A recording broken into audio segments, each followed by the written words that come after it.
Louis Armstrong was halfway through What a Wonderful World when his chest tightened. Not like the usual ache, not like the exhaustion he'd learned to ignore. This was different. This was a fist closing around his heart. He was standing center stage at the Ed Sullivan Theatre, his trumpet at his lips, and suddenly he couldn't breathe, couldn't get air. The notes died in his throat. His hand dropped from the trumpet, and Louis Armstrong, Satchmo, the man whose voice and horn had defined jazz for half a century, pressed his hand against his chest and tried not to fall. It was October 1970. He was 69 years old. He'd performed through tuberculosis, through exhaustion, through decades of racism and poverty and pain. But he couldn't perform through this. And Ed Sullivan, standing in the wings watching his old friend struggle, saw it happen, saw Louis's face go grey, saw his knees buckle, and in the 3 seconds before Louis hit the ground, Ed Sullivan made a choice. He ran. The audience didn't understand at first. They thought it was part of the act. Louis had always been physical, animated, so when he stumbled, when his trumpet clattered to the stage floor, some people laughed nervously, thought it was showmanship. But the band stopped playing immediately. They knew. The conductor saw Louis' face and started waving frantically at the stage manager. And Ed Sullivan, 69 years old himself, sprinted across that stage faster than he'd moved in decades. He reached Louis just as Louis fell, caught him, lowered him down. And there, in front of 30 million people, Ed Sullivan cradled Louis Armstrong in his lap while the jazz legend had a heart attack on live television. Louis's eyes were wide, terrified. His hand was still pressed against his chest. His mouth was moving but no sound was coming out. Ed was talking to him. "Stay with me, Louis. Stay with me. Help is coming. Just breathe." But Louis couldn't breathe. His face was contorting with pain. His body was rigid. And Ed, who had spent his entire career maintaining control, staying professional, never showing emotion, was openly crying. "Don't you leave me," Ed said. "Don't you dare leave me." His voice cracked. The cameras were still rolling. The control room had frozen. No one knew what to do. Cut to commercial. Keep filming?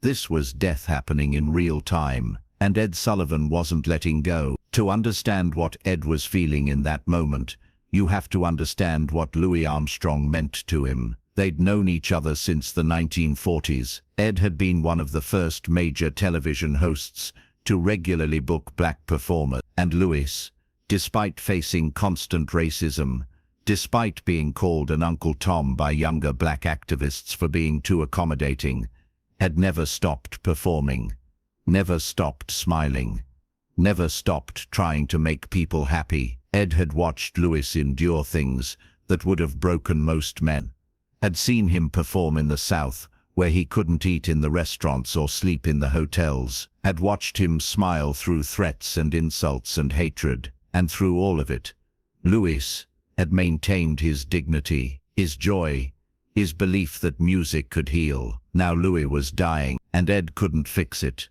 couldn't save him. All he could do was hold him, so he did.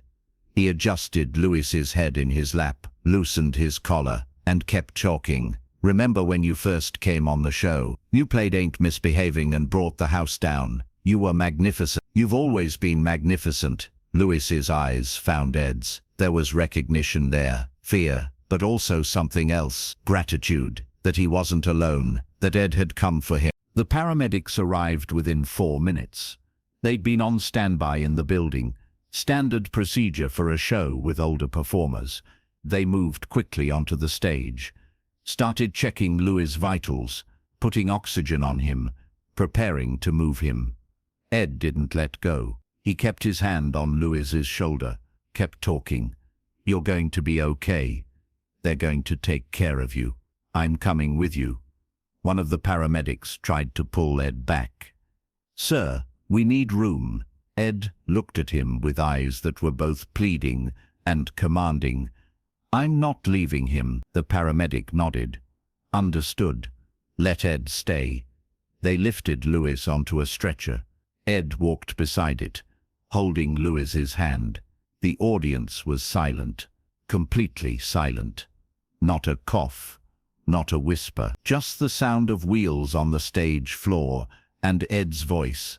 Steady now, telling Lewis about the first time they met, about the night Lewis had stayed late at the studio and played for the crew, about how Lewis had changed Ed's life by teaching him that television could be more than entertainment. It could be a force for change, for integration, for showing America what it should be instead of what it was.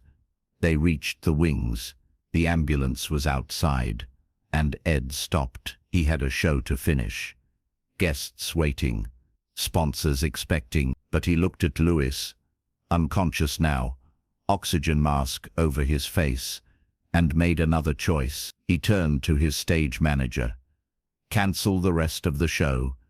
Tell them I'm going to the hospital." The stage manager started to protest. Ed cut him off. "I don't care. Louis Armstrong is my friend, and I'm not leaving him." He climbed into the ambulance.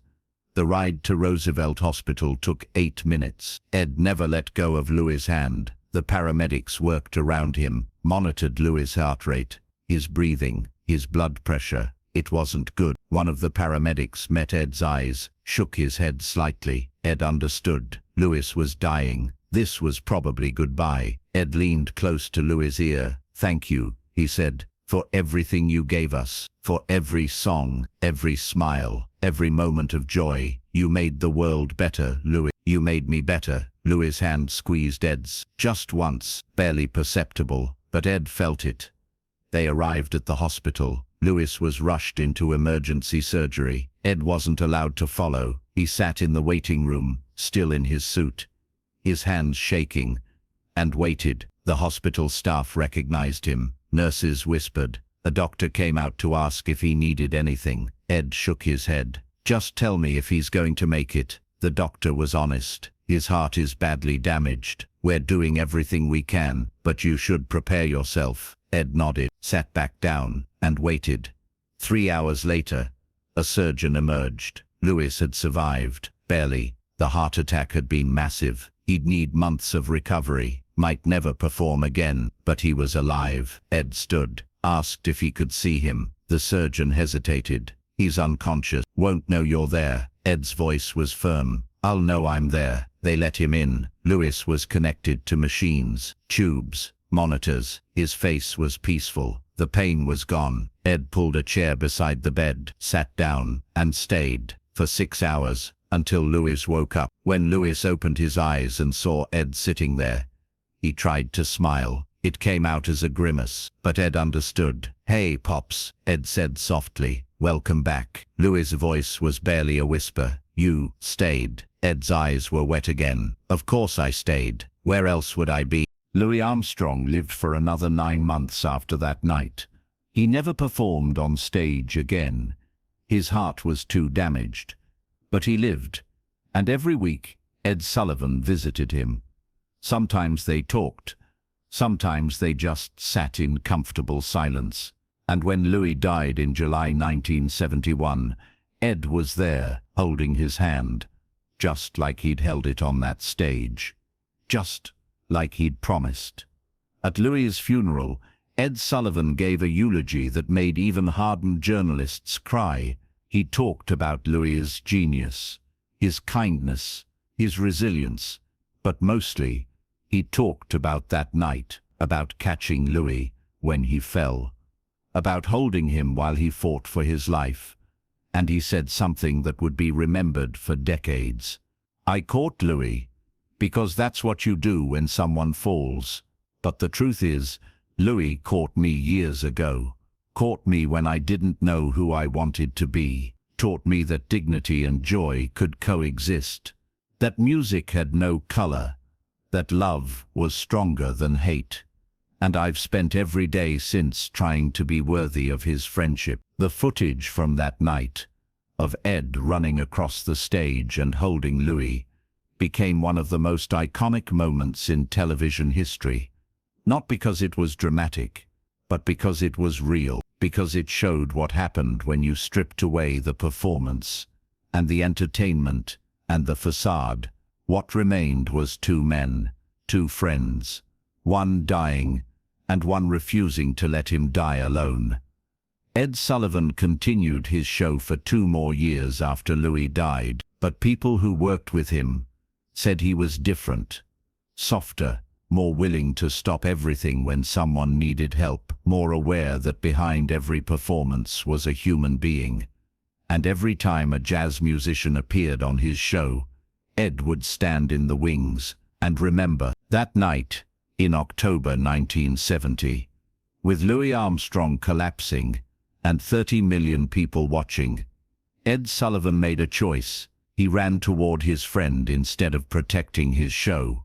He held him instead of cutting to commercial. He stayed instead of moving on. And in doing that, he proved that the most important thing you can do with a platform, with power, with the ability to reach millions, isn't to entertain. It's to care, to show up, to refuse to let people suffer alone. The cameras kept rolling. The show was cancelled, but everyone who watched understood they'd witnessed something more than television. They'd witnessed love, raw, unfiltered, completely human love, between two men who had spent decades in an industry that tried to make them less than human. And they'd watched Ed Sullivan prove that friendship isn't about the good times. It's about the moment someone falls, and whether you catch them. What would you have done in Ed's position? If this story moved you, consider subscribing. These moments deserve to be remembered.